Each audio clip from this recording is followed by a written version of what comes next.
And yeah, we're live. Good evening, good evening, guys. Welcome to another Friday night uh, live stream watch chat with a little caveat today on the Bobby Legs channel. And I have my guest tonight is the one and only Slicey Dicey. Slicey, how are you, man? How you I'm doing? Thanks for coming I'm on. doing very well. I'm glad to be on. I always call you in my voice. I think I've done it to you a couple times on my live show. Yeah, Bobby Bobby Legs. Legs, Bobby Uh, Legs.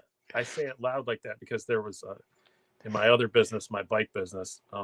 There was a guy who emailed me all the time, owner of a bike shop. His name is Bobby Haynes, and he wasn't very good with computers, and it was always in capital letters. And he's from the South, so I would always go Bobby Haynes like every time I got an email from. Yeah. So that's why I go Bobby Legs when I see you on. I So got you. Hey, listen, your name in this household has gone through some iterations. I explained it on the Valentine's Day stream, yeah, and I'll explain it just real quickly to some of the people on the chat who may have not heard. But a few months ago, I more than a few months ago, I discovered your channel, mhm, and I would watch YouTube on the TV while my wife graded papers or whatever she was doing yeah. for her job, and I'll put Slicey Dicey, and then she'd roll her eyes because I was getting into or watching knife videos, right?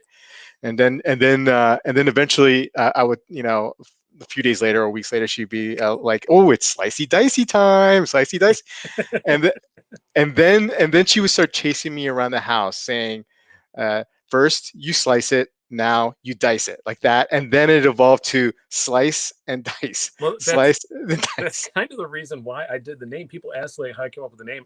Honestly, I started the channel kind of on a whim. I started it in November of a little over 3 years ago, and there's a huge downtime in the bike industry. It basically stops after Halloween and doesn't start again until January. And I had nothing else to do. My dog died, and I was like sad, and I like knives, so I thought. And I watched I watched Shabazz and all those guys, and Yeah. I thought, well, you know what, I could do this. I've been reviewing products actually for 22, 23 years. Like I kind of know what I'm doing as far as reviewing a product, and I'm a comedian, so I like talking to people, and I'm so I got screw. I'll do it, and I bought like one of those like a flexible arm thing that I don't use anymore, and Yeah. hooked my iPhone up. I started recording, but like I have to think of a name, and I just remember all those old crappy infomercials, that Yeah. slices and dices.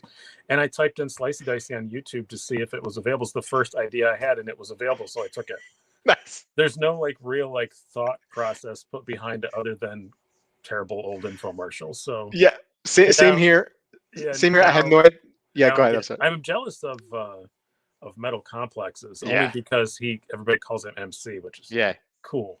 Yeah. Um, Absolutely. some people call me Dice. That's fairly cool. Yeah. I don't mind that. But yeah, it doesn't lend itself to a cool nickname other than Dice, I guess. And I know Andrew Dice Clay a little bit. I've met him a couple times, so and I like him. So I don't mind being called Dice. But other than that, just Brian is fine. Brian, we got it. Yeah. I mean, Bobby. I had no Bobby Legs. I mean, I couldn't come up with a name for a channel. I was Yeah, thinking about it, and then the only reason why I came up with Bobby Legs because it was a nickname that I had for like a year in college, and I yeah, was like, okay, let me just. All right, I'm Bobby Legs now. yeah. I'm. I thought about using one of my old call signs from the Air Force, but they're not good. So I mean, they're good, but not good for a knife channel. So I just thought, yeah, I think a lot of channel names come out of the first thing that pops in your head Yeah. or desperation. You know, I I don't think a lot of us put any thought at all into the names of our channels. I don't think. No, no, you're probably right. Bill, how you doing, man? What's going on? Blue Shirt Buddha, Bruce, what's up, buddy? Ricky A here. Sanjay, Engineer Wannabe. Thanks for coming, guys. We're going to be talking about watches too, so don't worry. We're going to be talking about and I know there's a lot of knife guys here. Daniel, one of them.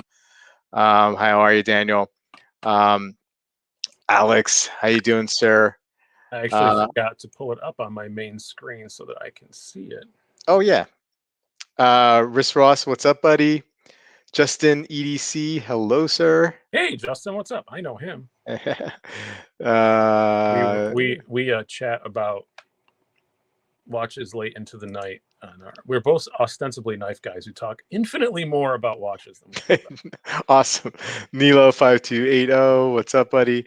Oh, Boogie, Nick J, Junior Johnson, how you doing, guys? Let us also know what you're wearing on wrist. And speaking of wearing on wrist, Slicey, what do you? First of all, let me see what you got on wrist, and then let me see what also you have knife wise. What are you So carrying today? I had to flex today because I knew I was doing this show. So I do wear this a fair bit, but it's by far my most expensive watch, and it's something I always wanted. It's actually got kind of a funny story how I got it. But I have my Planet Ocean Seamaster. It's an 11-year-old one. It's the 40 millimeter, which I like better. It's the old 2500. I have skinny little pathetic wrists, and for my wrist, it's just absolutely perfect. Yeah, that's a great watch, man. It's well used. It's not like what I would call beat up, but you can tell it's got some miles on it. And Mm-hmm. a lot of guys on the Instagram like knife world, I've always wanted a Seamaster. Like it's always been like my dream watch. And I didn't even know the difference between a Seamaster and a Planet Ocean when I first started wanting them. Wanted a Bond watch, and this is an actual Bond one. And I saw on Instagram it was like 3 posts in a row. It was knife guys that I know, pictures of a knife and a Seamaster, like 3 Yeah. posts in a row. And I responded to one. I'm like, am I the only one that doesn't have a Seamaster? And so Dirk Warning, Yep. you're Dirk. probably familiar with, yeah, Yep. posted it and put a hashtag on it and said, let's all annoy Slicey Dicey with pictures of our Seamasters. And it went crazy. And within one day, I think I had 45 of them Yeah. where people were just tagging me in pictures of their Seamasters. And luckily, one person who I'm not going to name, he's one of the principals in a not major knife company, but somebody you would know, said, "Hey, I'll loan you mine, and if you want to buy it, I'll make you a ridiculously good deal." And I said, "Ridiculously good deal on a Seamaster? I still can't afford it." And he was Yeah. like, "I assure you can afford it. Don't worry about it. It's not a manufacturer's big enough that they gave me any influence or anything like that." And Yeah. so I was like, all right, fine. So he sent it to me and he said, make me an insulting offer if you like it. And I liked it. And I made him a really insulting offer and he took it. So, That's so awesome. now, really insulting offer. Yeah. So now I have it and I do love it a lot. And, it's just, I don't know. It's just, I don't have I have a lot of watches, but I live more in that kind of 500 to $800 sort Yeah. of range. Yeah. But it is cool some days just to look down and have an Omega on your wrist. Nobody else knows, nobody else cares, Yeah. but it's nice to have. So No, no, absolutely. And look, so I I, had a, I see I'm getting Rangers crap on the chat. So I but should you're also getting some support. Hey, Mark, thanks for stopping by, man. I appreciate it. I was buddies with a couple of watchmakers who worked for Richemont. They handled Panerai and Cartier yeah. and whatnot. This is the early 2000s, and I was bugging them. What should I get? Like, what watch should I get? This is like early 2000s, and they were like, well, you want to look at maybe the Zenithal Primera, and they were also saying Planet Ocean Omega with that coaxial movement had just Yeah. come out in that time, and they were like raving about it, and they said you gotta get that watch. Bill, thanks, man. I could send you guys Capitals or Saber Search. So Oh, I have you my got flyers. flyers. I didn't even think about you got a flyer shirt. We So, should be fighting. We shouldn't be I know, laughing together. I We should be fighting. Yeah. know. You know Thanks, what? Bruce. I don't think either of us are doing very good right now, so it doesn't really. No, no, we were doing okay, and then Yeah. flyers, typical We flyers. were doing terrible. You Now read we're them. doing okay, but it's not going to be enough, I don't think. Yeah. But, hey, Random Rob, how's it going, man? Oh man. So okay. So before we get into watches, Mhm. you have a knife channel. Yes. Um, you kind of like alluded to how you started. But how did you get into knife collecting? Like we talked a little bit early in the Uh, week, right? Offline, yeah. and you were telling me, sharing me about like when you were younger, you were more into like hunting or a little bit into hunting, so you were familiar with Kind of, but that was more of sort of all my friends did it sort of thing. yeah, gotcha. I've always lived in New York, but not always. I've lived all over the damn place, but I was born in New York and I grew up in New York and now live in New York again. But New York is not what most people think of it that don't live here or haven't visited, like the rural parts of New York. I grew up in the southern tier of New York in the Finger Lakes, and Hmm.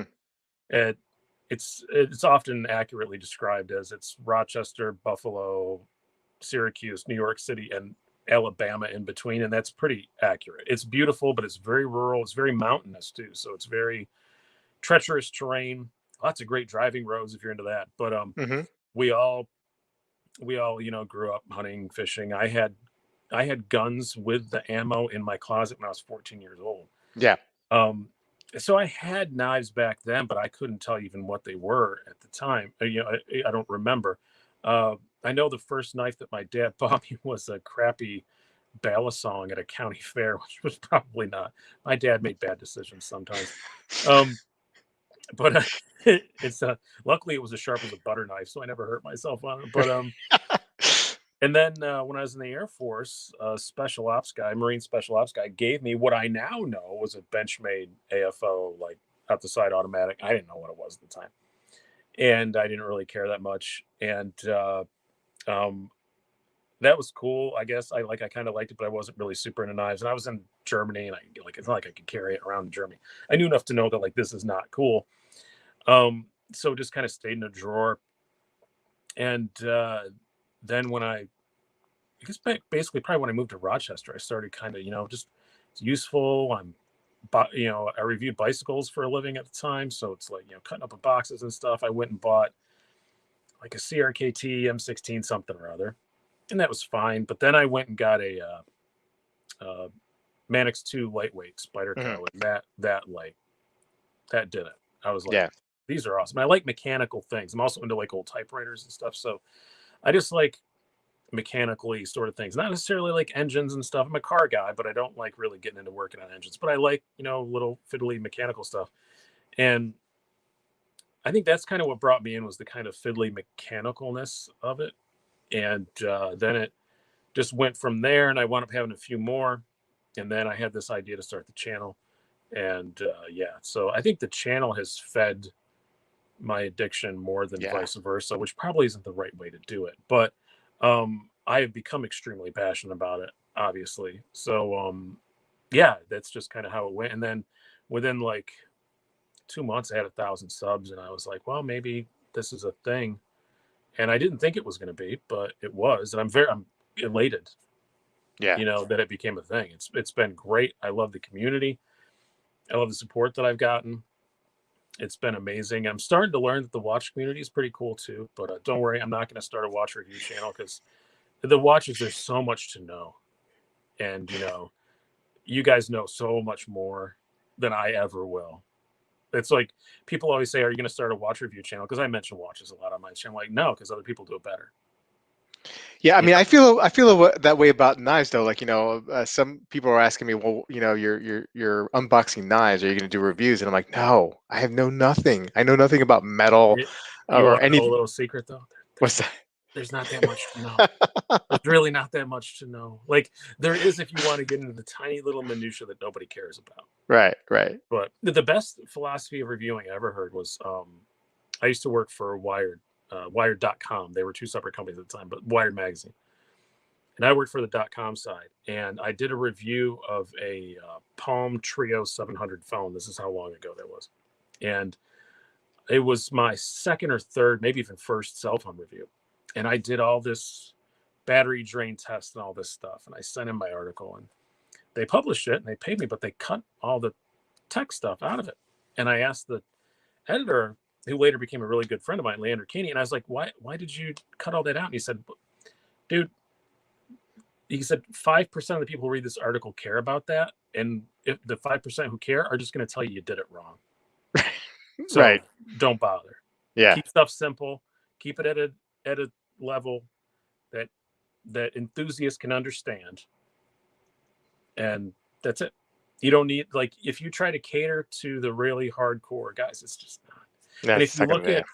if you look at channels, it's a lot easier to see on YouTube now, because you can see it in sort of kind of real time. If you look at the channels that are really into that super technical stuff, it's valuable information for the people who want to go seek it out. But whether it's watches, whether it's knives, whether it's if freaking instant pots, anything like that, the guys who get really super technical, they don't really grow if that's all you do. Mm-hmm. Mm-hmm. Because to the average human, we don't care. Like, I don't ever need a 40-minute review of a pocket knife.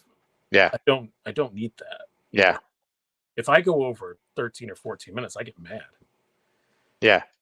You know, No, I mean that absolutely makes sense. I mean, like I think like a lot of the successful watch YouTube channels, they cast a wide net. They talk about affordability. You don't get many channels, or I see many successful channels that focus on like one nuance and one like certain types of yeah. brands. You know what I mean. So like And, you want to keep it simple in a and I'm sense. not knocking the guys who do all the cut tests and stuff Yeah. like that. That's great, but they do it really well. So Yeah. why would I do No. that? You know, Yeah. they do it better, and I trust them. So I'm just going to back up what they're saying anyway. Yeah. Like Pete from Central United, a very good friend of mine, and he does a really good job. And like all the guys who do all the HRC tests and all that stuff, they do it better than me. Yeah. And this is I hate to say this sounds like because it sounds arrogant, but it's not at all meant to say. I don't play games that I don't think I can win. Yeah. And if I don't think I'm going to be as good as anybody else, I don't do it. Yeah. Makes And sense. and I don't think I'd be as good as anyone else reviewing watches because I Yeah. think a lot of people do it better. So I'm not going to do it. I don't think I'd be as good as anyone else doing, cut tests and all the and technical stuff with knives. So I just don't do it. I know about it. I have the knowledge somewhat with knives, but I don't ignore it. It's a good knowledge base to have, but I'm not going to delve into that all the time. Yeah. Bill's asking a suggestion for an all-purpose camping knife. Camping knife fixed blades, which unfortunately I'm not super into, but if you're camping, I would say Mora knives. They're super cheap, and you can get a really nice one, 15, $20, and they're really, really good. I have one actually lives in my truck. I've got that's my kind of little danger kit, I guess you call it, for my truck. I have a Mora knife in there along with a bunch of other stuff. So yeah, check out Mora knives. They're pretty good. Let's see some spec ops knives, special ops knives, Oh, I don't special have ops. it anymore, unfortunately. I sold it like an idiot. But I do know the guy who has it, and he actually came up to me at Blade Show, guy that I sold it to. So yeah, nice guy. No, I sold it. It's in a bench. You look for a Benchmade AFO, and you'll find it. So I glossed over. I saw the Planet Ocean. What were you carrying a knife today in your pocket? Like Yeah, I switched half of the way through the day, so I'll show the two, I guess. So yeah. I'm gonna have to lean down this for my cases. Majority of the day, I had the Demco 8020 in my That's a pocket. beautiful watch. I got my Para 3 that I've been carrying. That's You what have I the carry wrong today. clip on it, but other than that, it's fine. How do you This is a carry it with that ridiculous clip placement? That's what I have. y- I have a pair of 3, but you got to put a deep carry clip on it. It'll change your life. yeah. I mean, look, like I said, I know nothing. So this is like, I think this is what It's a good all knife. knives. Yeah. And I'm left-handed, but now I'm like so used to right-handed knives and whatnot. Yeah. So I don't I like the way they look. Okay. I know nothing about them.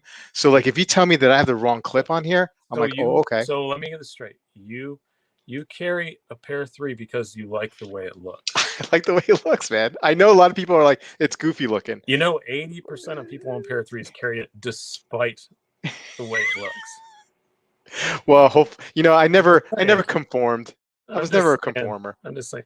No, but so Demco, I had this That's it. for a while, and they sold out really quick. And every time I show up, people are like, "Wow, when am I gonna be able to get one?" And kind of, as a reviewer, if you show something that people can't get, they get mad at you. Yeah.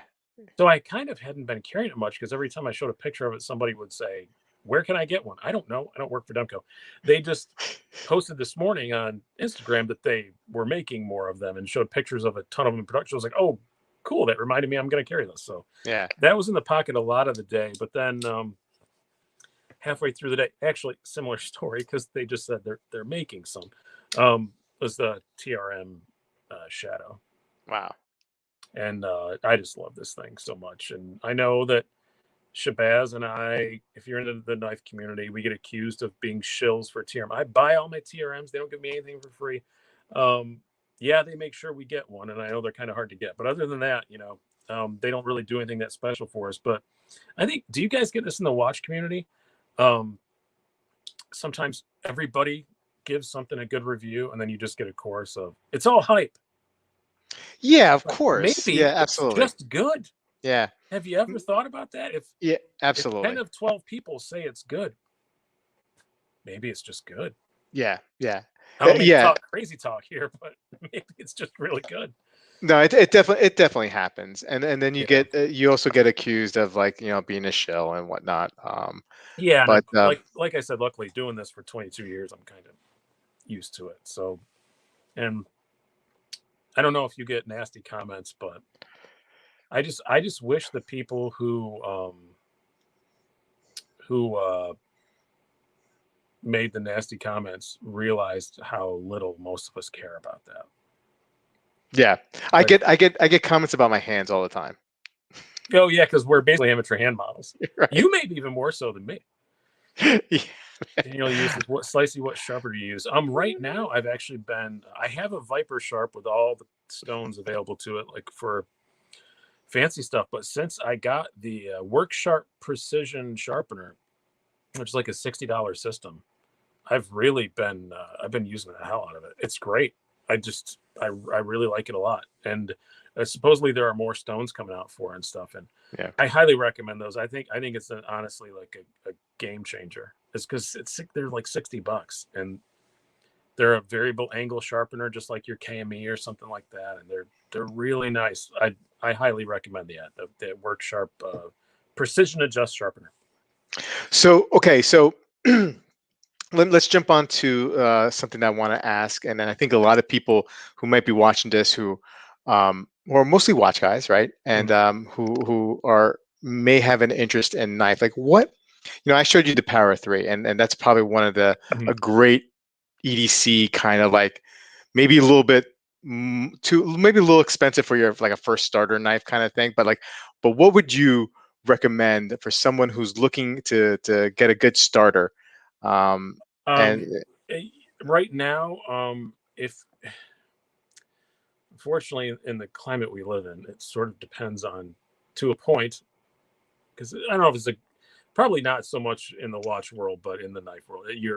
Your thoughts on Chinese made stuff, but yes, Civivis are yeah, killing. Yeah, yeah, somebody just put Civivi element on them. Yeah, Civivis are I bought awesome. Yeah, this. that looks familiar. Yeah, I bought that one off of you. This is, um, I can't believe this is S35VN. I have yeah, no idea what that means. All I know is that it's a it's just pretty good metal. S35 is a very good, well-rounded, good steel. That more expensive watches, I mean, Knives, knives, yeah. have this, and this was like an $80 new. Yeah, Uh, yeah, and they're just killing it with the quality level. And the only thing that annoys me about some of these Chinese companies is, especially Civivi, is there's just so damn many of them. hmm Like I've hmm been doing these top 5 ranked videos for some of the major companies, and somebody suggested I do Civivi, and I thought, oh yeah, that's a good idea. Wait a minute, there's 90 of them. Yeah, I think I've reviewed 60 something of them or something yeah, like that. It was ridiculous. yeah. I searched for how many Civivi videos I did, and I think it was like in the 60s. And it's just, that makes it tough just to keep up. But if you just want something that's cool, there's, it's not hard. Most Civivis are going to be pretty awesome and going to be very reliable. Unfortunately, a lot of the American companies, some are coming back. CRKT is doing some cool stuff again now. Um, Gerber is actually making an effort to come back a little bit. Some of the Kershaws are cool, but as a whole, like in that budgety sort of range, it's, Real Steel is killing it too. Another Chinese hmm company. Real Steel's made like the stuff that come out is just amazing. These guys are Um, killing it too, right? Kaiser. Kaiser, yeah, not as much as they were, I don't think. Yeah. Um, but in the budget stuff, yeah, the Vanguard line of stuff, yeah. Some of the higher end Kaisers, just their designs haven't excited me. There's nothing wrong with the quality of them or anything, but their designs just haven't blown my skirt up, as I'm fond of saying. But which I thought was the thing that everyone said until I started a YouTube channel. I found nobody says that, and I sound like a weirdo. So I didn't we know. I know what you're talking about. Yeah, it's a pretty self-explanatory phrase. Chris Reeves. I have 2 Chris Reeves. I've had as many as 4 at a time, but I mostly just keep the Incosis. The Incosis are cool, but the other ones I like them. I totally get why people love them. They're just not my jam. So your jam is you're a big Hinderer guy, right? I mean, that's like I'm a big Hinderer guy, and I know I've told this on my channel before, but like less than a year after starting the channel. So right about that perfect time when you have no idea what you're talking about, but you think you do. Um, Somebody was asking me about Hinderers on a live show, and I said, "Yeah, I'm not really interested in any Hinderers or anything he's really designed, honestly, because I just didn't, uh, I didn't like bulkier knives back then, and I guess I thought they were bulkier than they are because a lot of them aren't that bad, honestly. Um, and then I got a ZTO 562 tie, which he designed, and mhm. I was like, yes, pretty good. It's I do like this a lot. And then I got a 3-inch XM18. I did not like that. Still don't like the 3-inch XM18. Just I have weird hands and it just doesn't fit my hands right. The non-flippers do, but I can't find one. If anybody has a non-flipper XM18 3-inch they want to sell me, please hit me up. But uh, I didn't care much for that, and I sold it. And then I got like a regular XM18, and then I got I don't know. Now I have 8 of them, and I've owned at least 3 times that many over and sell them off and get other ones. And yeah, they're great. And now like Rick is, just a guy I know and we get along and all that. But yeah, the Hinders are pretty cool. I Yeah, guess I should probably grab one, huh? yeah, for sure. And I'm getting to a point now where I feel like I need to graduate from these 3 inch and less and smaller knife blades and going for something a little bit bigger and like hinder, the I just XM 18 I just saw 3.5. somebody kicking in the balls about your hands on the chat. Yeah, yeah, yeah. Oil Money Watches said, "Weird hands. Boy, did you come to the right channel." Oh, you just Yeah, want yeah, yeah. These That's guys, good. Well funny, played, funny sir. guys, funny Well guys. Golf played. clap, right? Yeah. So this is probably my favorite Hinderer I have. This is a an XM18 3.5-inch Yeah. non-flipper with the Fullard spear. So this scale was actually a gift from someone who's become an excellent friend of the channel. It came with a different XM18, but he sent this unbeknownst to him that when I was in the Air Force, I was in the Flying Tigers. So Oh that's like wow, that's our, awesome. scheme. And I was in the 23rd Fighter Wing at Pope Air Force Base that has they had A10s, the iconic A10s with that warthog thing on it, and I was very proud of that. And so he sent, so I loved it. I did eventually get his permission. I was like, hey, I found a cooler XM18 to put that scale on. Do you mind if I sell the XM18 that you sent me and swap the scale? He said, oh, absolutely, it's yours. I don't care what you do with it. So yeah, this is the full battle bronze. Wow, that's I'm not a awesome. big gun guy, but it's an XM. I mean, it's Warthog. It's A10. That looks like a 30 millimeter round from an A10. So Yeah, I'm yeah, yeah, a fan of it. absolutely. But what I like about the Fuller ones is that you can spidey flick them and all that stuff. Hmm. So they're Hmm. just as fidgety as anything. Gotcha. And yeah, so this is my favorite. I don't carry it as much as I should. Putting the full tie on them makes it a little bit heavy, but that doesn't bother. I carry an XM24 all the time, and that thing's a gigantic thing. So But flipper, thumb stud, or hole? What is your preference?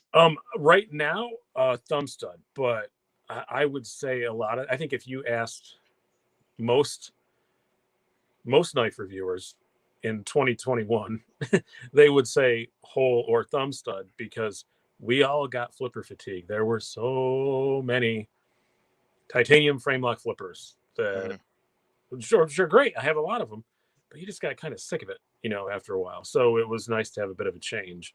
And so it was cool to see thumb studs come back more. And a lot of it was in response to, I think a lot of collectors just got flipper fatigue. It's just a cyclical thing, you Yeah, know. We'll probably all get sick of thumb studs, gotcha. in a year. But And then something else right, will come up and right now, the stud or the hole. That's yeah. what she said in there somewhere. Yeah, yeah. Somewhere in there, there's one. All right, so let's switch a little gears and we'll come back to knives, but I want to get into watches. Now you got a nice little collection yourself there. I I mean, mean, I know, it feels that way until I watch shows like yours but and the Time Teller and stuff, and you're saying you, foreign talk words that I don't even know you what they can't, are. but you can't look at it that way. I promise you, you can't I look at it that way. I mean, I like am if very proud that I know how to properly say Jaeger Lakuto. I'm very proud. I'm very proud of that. That's way better than I And could say it. because I want one. I want a Reverso like so bad. I would wear, even though it's a dainty little, I would wear a JLC Reverso every day, all day, And it no was matter a, what. and that was the original sports watch too, right? I mean, so like now Yeah, they've become more dainty because I'm sure they were dainty back then too because they didn't yeah, have all the technology, the shock, and all that kind of stuff. And yeah. but now they're considered, Or on the dress side, or of even course. a Cartier tank, I'd wear one of those all the time too. Like Yeah, I just the like that square dressy hmm watch aesthetic. yeah, I when I was I know you're gonna talk about how I get into watches, but one of the yep, weirdest watch things I had, and I was like 19 years old, was in the Air Force, and I wanted to buy my first decent watch, and I bought a I believe it was a Citizen. I don't have it now, but and I don't remember, but I had a Citizen like moon watch that was like really overly fancy, like gold yeah, tone, like moon watch, and I wore it with like combat fatigues. Like I, it was just my nice. watch, and I wore it all the time, and I was like, I see pictures of myself in like combat fatigues or a flight suit with this freaking moon watch, and I just look like a moron.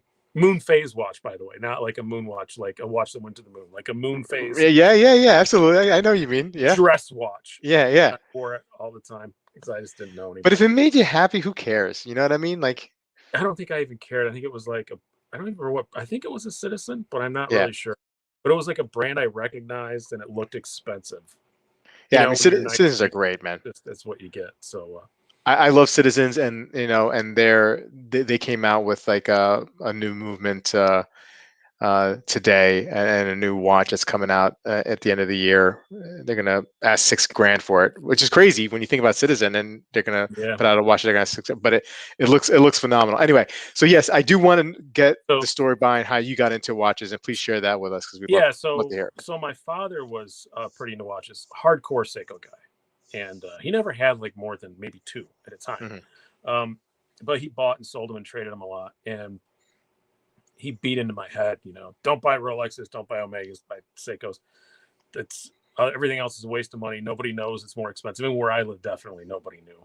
Like if you're wearing they might have known what a Rolex was, but nobody knew what an Omega was. If you were wearing something like that. Yeah, And when I was 16, he bought me a really nice quartz Seiko chronograph, like two-tone silver and gold that my son has now.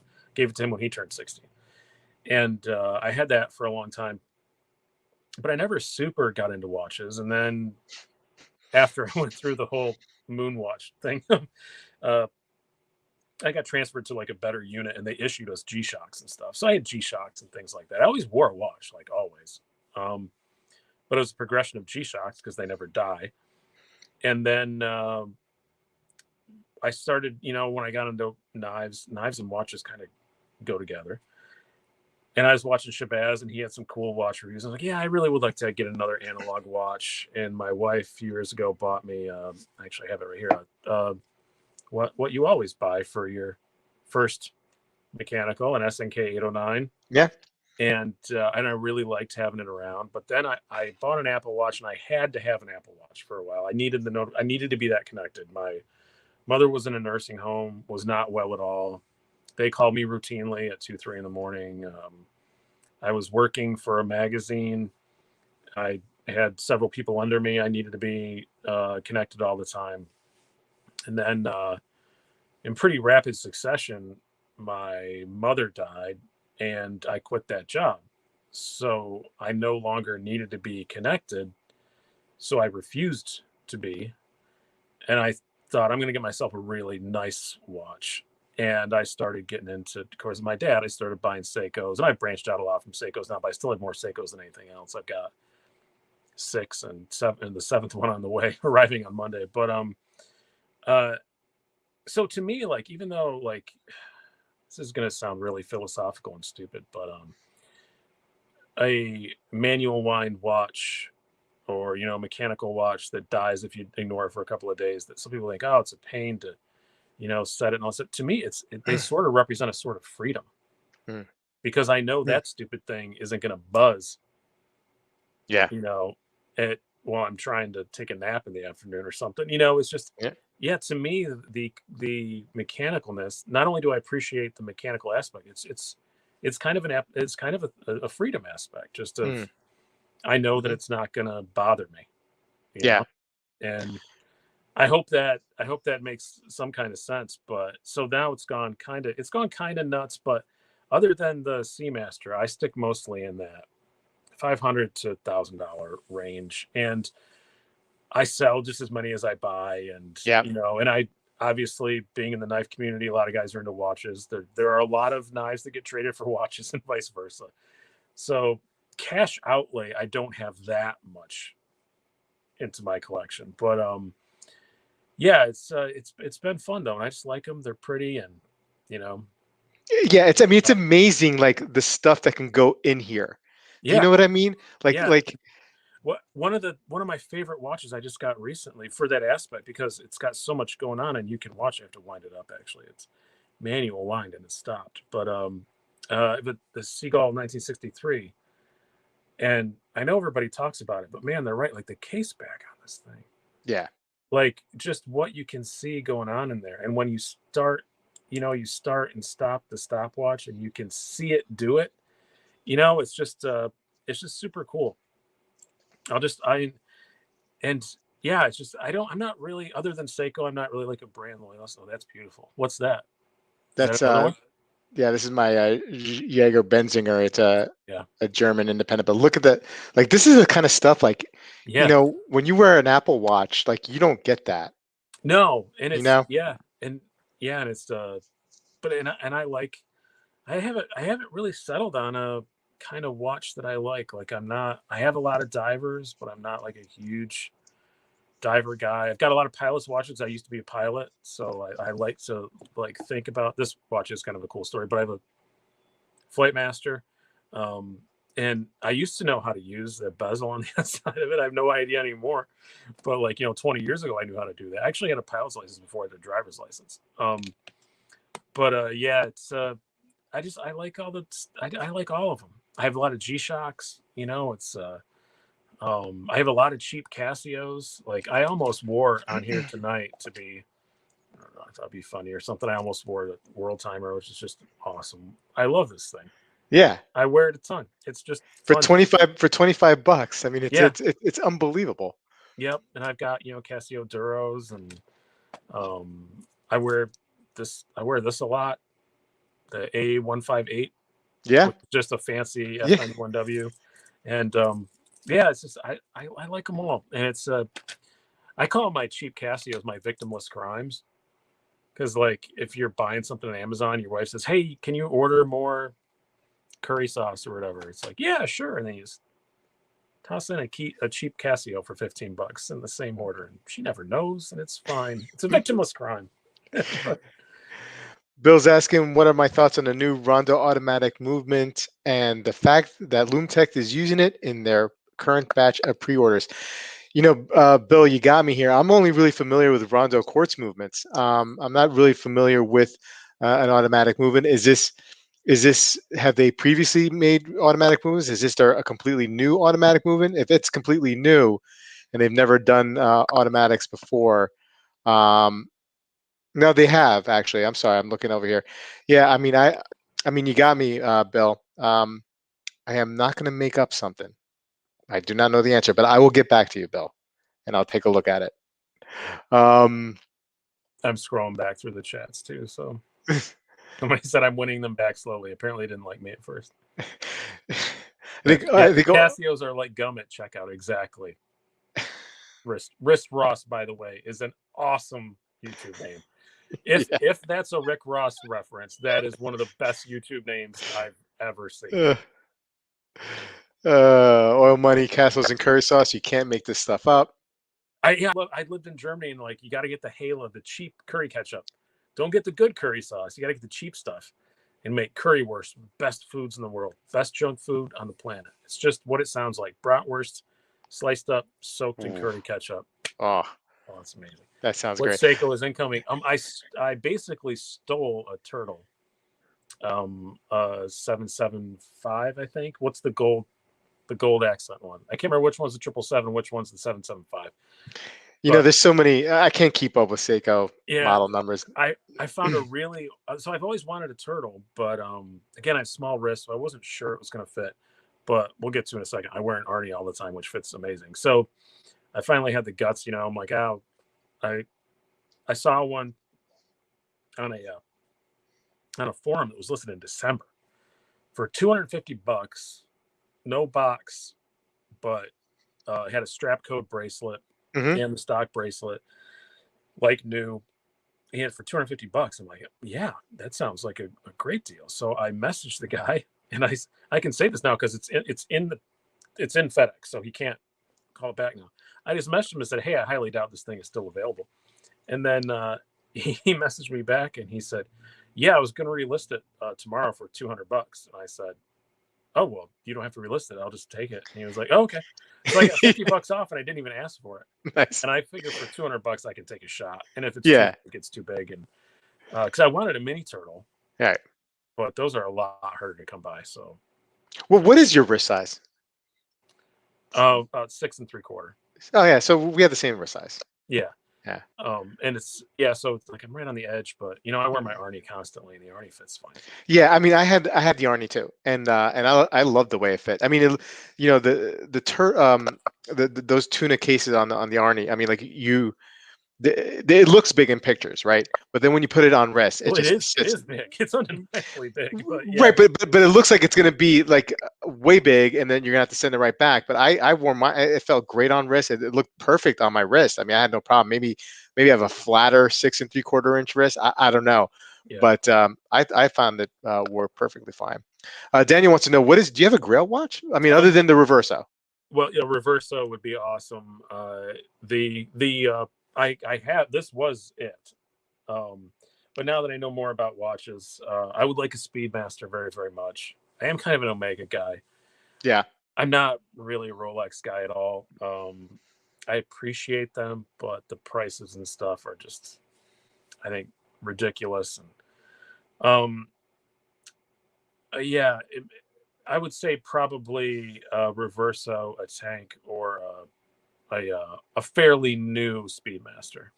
So are we talking Man on the Moon Speedmaster or like Actually, the as racing? Schumacher's, I would like to have a Schumacher Hmm. Speedmaster, honestly. But Yeah. there's so many different versions. But there's one particular in my head that's still mostly black. It still looks mostly like the Moonwatch.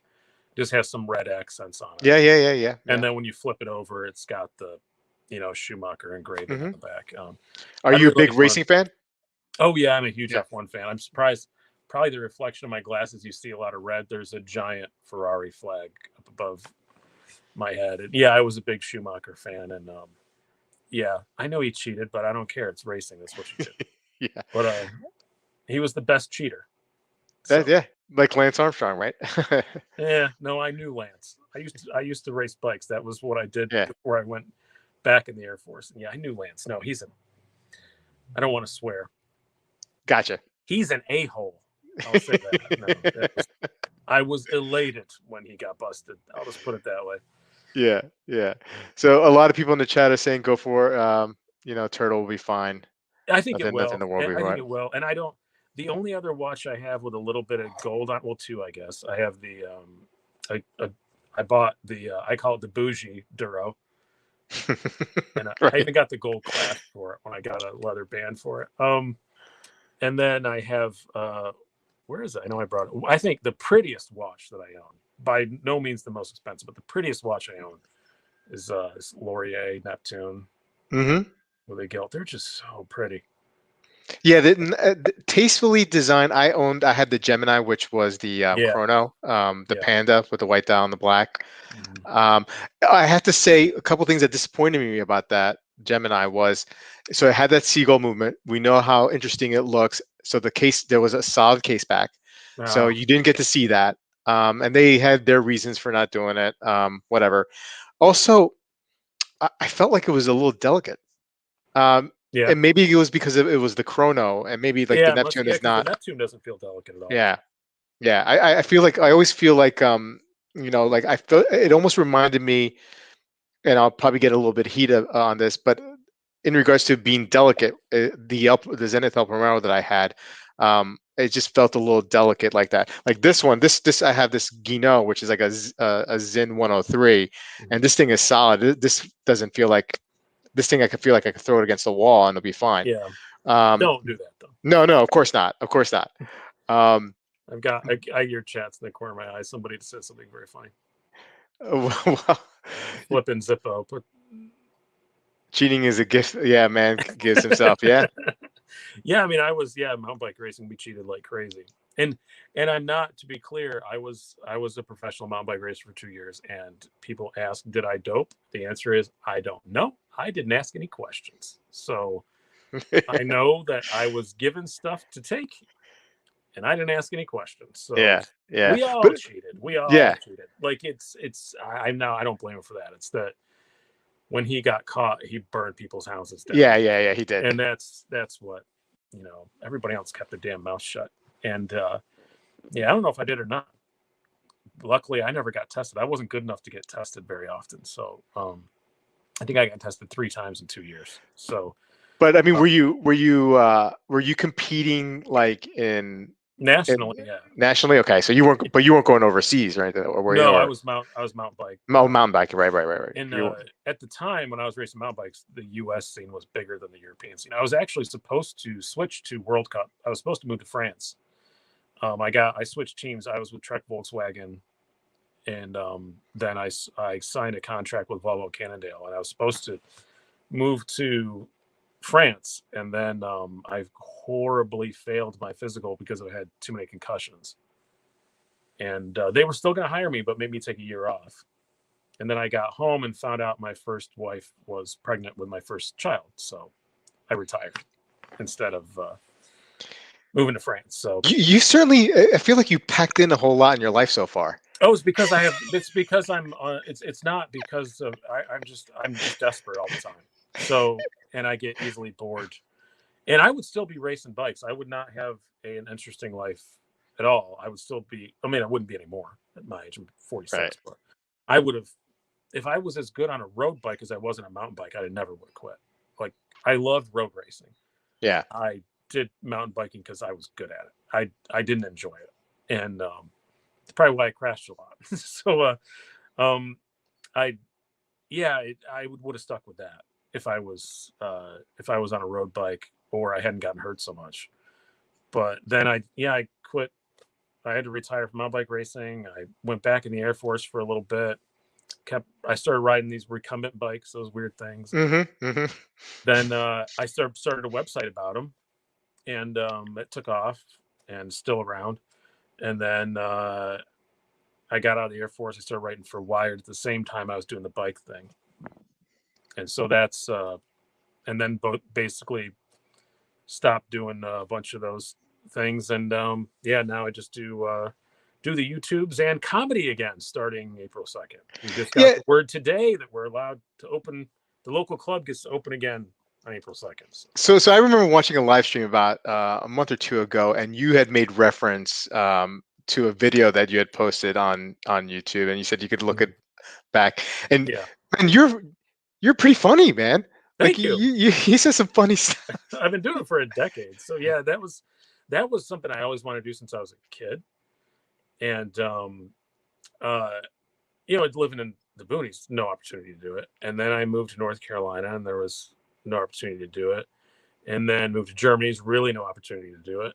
And then I got here to Rochester, and my girlfriend at the time, now my wife, and I got an apartment. We went to the local coffee shop, and there was a sign that said open mic, on Sunday night. This was like a Friday. We went and watched the first one, and I thought, well, I'm not going to be the worst one, because Yeah. some were terrible. And through the bike stuff, I was used to speaking in front of a crowd. Like that didn't bother me. So I quickly learned that getting a couple jokes over an hour speech is different than, making people laugh for 5 minutes straight. So Right. I went the next week. I got up and wrote 5 minutes over the next week, got up, and my first joke got a big laugh. And I was like, this is it.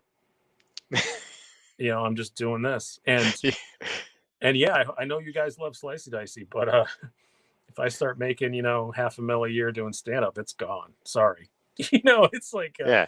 stand up is my my passion, and I've gotten to do some writing for television and things like that. So yeah, it's been did a little bit of acting.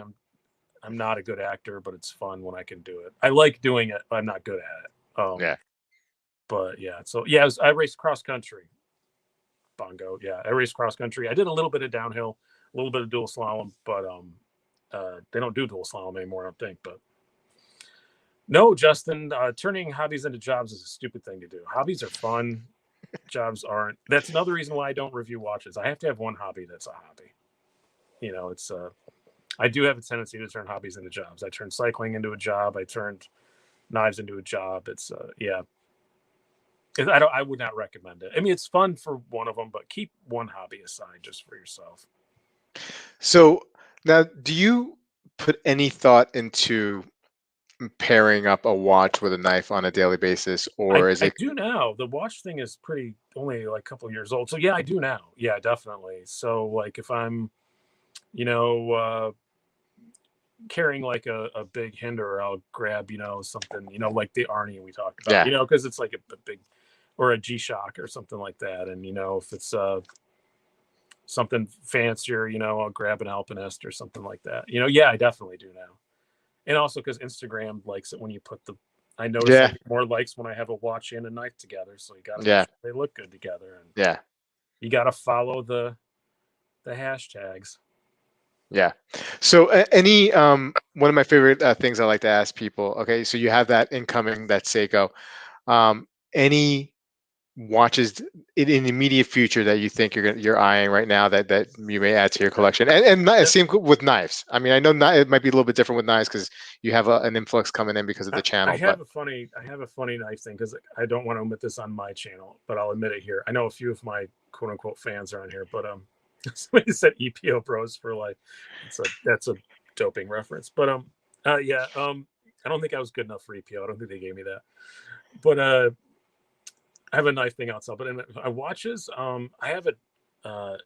It's the first time a company's ever offered to send me a watch. Trasco's sending me a mm, freediver, an all gray freediver. I'm really excited about that. But other than that, I am really honestly pretty happy with my yeah, watches. I think at some point this year, I would really like to get that Speedmaster of some kind. yeah, Um, but we have a lot of expensive stuff coming up, so I don't think that'll happen this year. But that's kind of my unobtainable goal. Other than that, it's just kind of what hits me because yeah, I'm in that nice price range where because is where I like to lie that I can just occasionally just on a whim trade a knife for something like, hmm, and like that turtle wasn't like a planned thing. I wanted a turtle at some point, but I just saw that it was cheap enough. I was like, yeah, screw it, I'll give it a shot. And then I put a knife for sale up that night on Patreon and sold it and paid for it. So it was yeah, basically kind of a trade. But and knives too. Like there's not a lot this year that really has excited me. I've gotten a lot of it already. It's kind of the blessing and a curse of having a channel is you get stuff so fast and then you're just kind of like, you yeah, know. And traditionally we'd wait till Blade Show and see what comes out of Blade Show, but is that going to happen? I don't know. Um, but I did get, I rail constantly about Spyderco sprint runs, just like how I know a lot of watch reviewers, you hate special edition watches that hmm, they overdo it. hmm. I think Spyderco overdoes it with the sprint runs. I bought a sprint run, but it's just for me. It's just for me, and I'm not going to sell it at an overinflated price in 2 days. I got the Native Chief and the carbon fiber S90V, which is weird. That's a Spyderco sprint run that did not sell out in 5 minutes. Like they Yeah. came out like a month ago, and they're still everywhere. So yeah, I have one of those coming, but that's just for me. Now, so we talked about watch grail. Now, because we're talking, you get so many knives into the channel. Is there a knife grail? Is there like a knife out there, or a custom Um, knife by a certain designer that is like in the back of your mind that one day if I can put the money together, yeah, I'm gonna get it. with knives, it's weird because I get to handle so many that Yeah. it changes constantly Hmm. because stuff surprises me or stuff disappoints me, and um, it changes all the time. I'm not really super into customs because I think my taste is fairly boring in knives. So a lot of the really cool custom features you can get, I wouldn't get. And I always kind of feel like I would, I'd give an order to a custom maker, be like, this is the most boring knife I've ever made. Yeah. It's just because I just want titanium and blah, blah, blah. And, um, but I do really want to share Gurov, which isn't a custom, but it's approaching custom prices. I do really Yeah. want to get a Shiro at some point, and I think I probably will in the next couple months. I think I have a few expensive knives that I'm thinking I could let these go and get a Shiro. You know, Yeah. um, I think you do that with watches too. You have a few where like they're they're they're in your collection, but they're a savings account, you know, Yeah. I to mean, cash in at some point. absolutely. I mean, that's how I've looked at most of my watches in collection. Although at the moment, I'm really, really happy with what I have. I'm kind Yeah, of like in a space like where you are with your watches. So I don't see them as like a savings account, waiting to put together for another piece. So, but I have done that in the past. I've had sold a couple watches or bought a couple watches knowing that I'm just going to enjoy it for a little while, that they're flip probably it not and going to get be it. keepers, and Yeah. flip it and then put it together and get something, Yeah, because you know, like X watch or X knife isn't going to be available for 2 or 3 months. right. So I feel like if I keep the cash around, I'm going to spend it. But if I buy a couple of knives, I might keep those around, Yeah, which is yeah. horrible I logic. know. It's I not. know. It's It's not absolutely the terrible. thoughts of a sane human. But No. like, it's I think we all do it. Yeah. But look at it. I mean, look. If At I least in the buy meantime, I have something to fiddle with instead of it just sitting in my bank account. look if I buy a watch for like $500 that I know that's not going to stay in my collection, that I'm going to probably sell eventually to fund another piece, and I sell it for $400. I've had it for like 2 or 3 months. It was worth $100 of enjoyment, Yeah, yeah, that I may have lost on it for the last yeah. 2 or 3 months. So that's the way Because I have to look at it. what else were you going to pay a bill like a square? Right. Probably it's just Kevin, a good idea for an EDC on yeah. the office. It depends on your price range. The CRTG CEO is really good, especially the flipper one. That, yeah, the Quiet Carry IQ. I was going to suggest that. That's a great one, and they're pretty readily available again now. They're Yeah. not like it's one of the Quiet Carries you can actually get pretty easily. Real Steel makes a lot in that price range that are excellent. I would say I'm going to bring it out. The if you can find one, they're all over the secondary, but I don't think they have any out currently. But this is a Riat Bushido, or Shibuti as we call it on the channel, because I had stumble That's what you tongue. were calling it. I had stumble tongue once and almost called it Shibuti in a video, and it cracked me up. Like I didn't actually say Shibuti, but my head uh, went Shibuti, and it made me laugh. So I said, "Oh, I almost called it Shibuti. I'm just going to leave it in the video." And I giggled like a child for like 30 seconds of the video, and now it's the Shibuti. Riat probably not a fan of me doing that, but you know what? They never give me anything, so I don't care. But yeah, that's a great one. Yeah, I like my little gentleman's knives. If you really want to spend a lot of money, the smaller Chris Reeves, very very good. I prefer the Nkosi small, but I think most people prefer the small Sapenza. But again, my hands, the Nkosi fits better. any thoughts on the Sniper Blade Works stuff that'll be delivered I've soon? heard of them. I've never actually looked them up. Daniel has a Bradford Guardian 4.5 incoming in 3V steel. Nice. I like the Bradford fixed blades. I'm just not a fixed blade guy. But again, that's another aspect of stuff that I think other people do it better. So I don't review them because there's a lot of guys who know a ton about fixed blades, and I really don't. New York is really weird about fixed blades. So Excellent. Well, Slicey, we're coming up to an hour. It's coming up to my bedtime, usually at 10 o'clock at night. I have a I, 4-year-old. I messaged you the other night, and you said I have to go. My wife just made me hot cocoa. Yeah. You live in like a Victorian, like in a Rockwell painting. Like I don't. Who? Quick poll before we go. Who else has their wife make them homemade hot chocolate before they No, leave? I don't have her make it. She offers. Still, that doesn't happen in the American average household. We all go to Uh, Starbucks like yeah. normal people. Well, we're in the boonies here a little bit. Like, I Homemade. mean, I'm sorry, I have to go have my hot cocoa when it goes bad. I haven't uh, heard anybody. I haven't heard anybody beyond the age of 10 say that in my life. I don't think. Even if I was going to get hot cocoa, I don't think I would say oh, it. I'm so comfortable, man, with my. I mean, I mean, people seen my hands. I'm so comfortable with my masculinity. I do a joke about how my favorite thing about turning 40 was that I get to watch the television that I like and no one gives me shit about it anymore. Because it's because I'm supposed to watch that now. I'm supposed to sit down and just watch World War II documentaries and Yeah, right. in a 2 hour movie about the French Revolution. Like I'm supposed to do that now, so it's great. But I liked doing that at 20. That Yeah, was yeah, what the yeah, problem was. yeah. I went through a whole phase where I was watching those real crime shows, like on ID, that ID channel. That's why I I watch was those all the time. fascinated with whipped cream, Bobby. No, no, I don't. I I, imagined him with his little mustache. I've just never had anybody say, "I have to go. My wife made me hot cocoa." I've never heard anyone say that well, before. it was hot, man. It's You just can't not a world. reheat it. It's just not. I don't live in the same bourgeoisie world that you do. Did you stick your pinky out when you drank it? Oh, absolutely. Yeah, I mean, how do you drink hot chocolate? I don't. I'm four, I'm 46 years old. Well, I'm 47.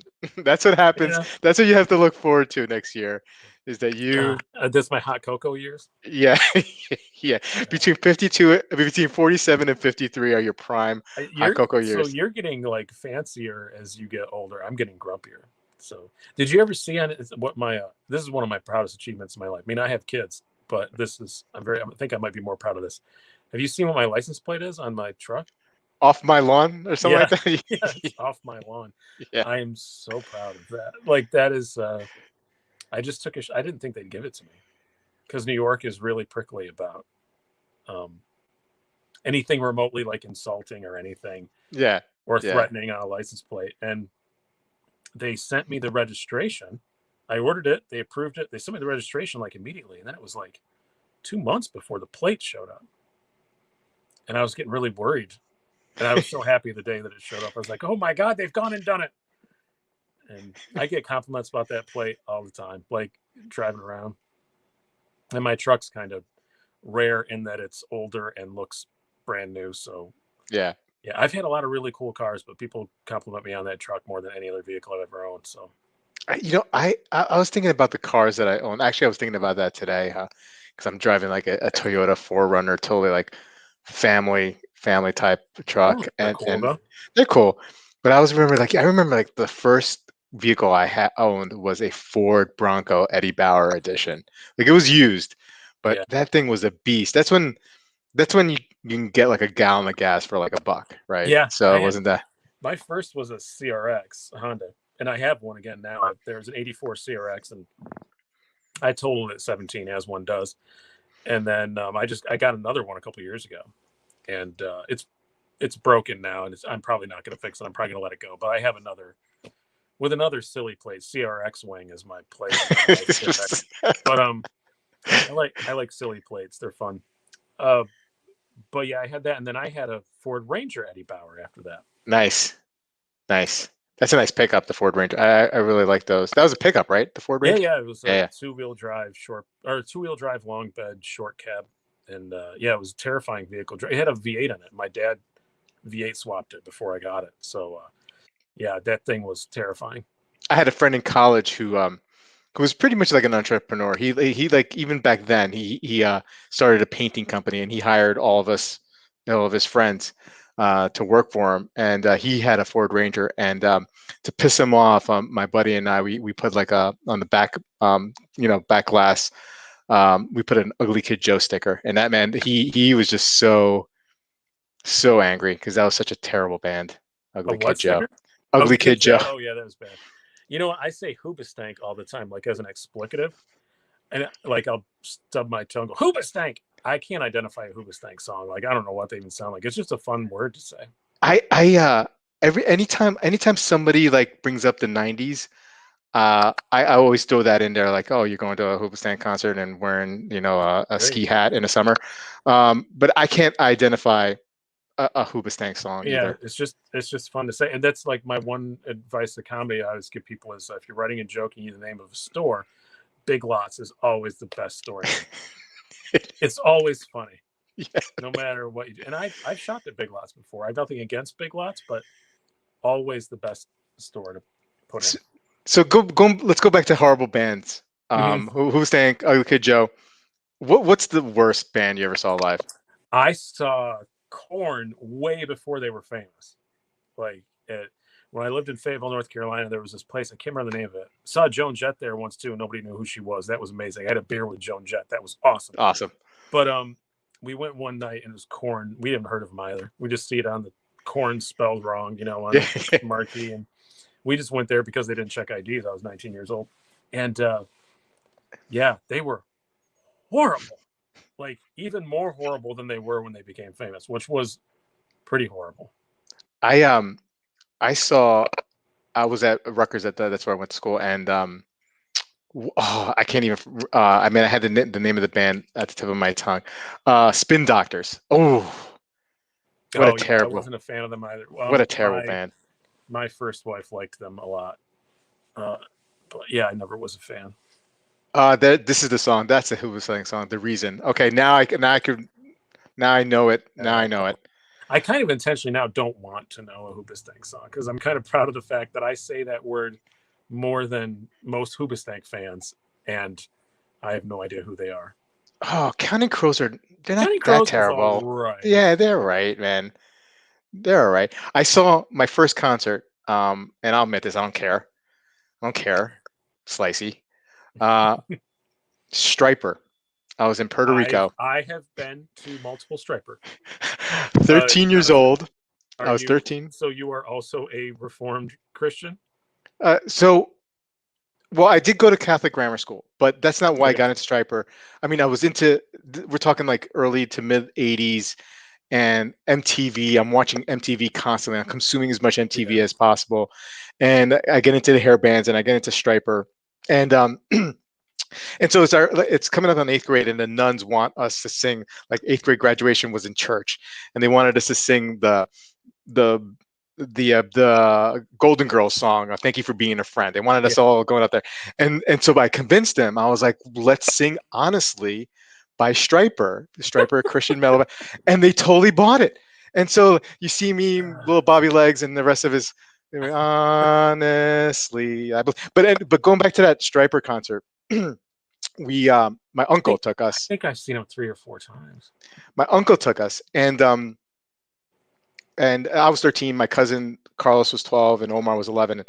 And they got to the part where they're throwing the Bibles, right, the little Yeah, yeah. New Testament, and The somebody orange and black, or orange and black, or the yellow and black ones. the yellow and black attack, Yeah. and somebody threw like a beer bottle and hit my uncle in the head. At a And so Striper like we concert. yeah, at a Striper concert in Puerto Rico. Well, Puerto Rico, that's a little crazy. Oh yeah, makes sense. Uh, and so No yeah, offense. man. So that was my first, and we had signs. We made signs like "To hell with the devil."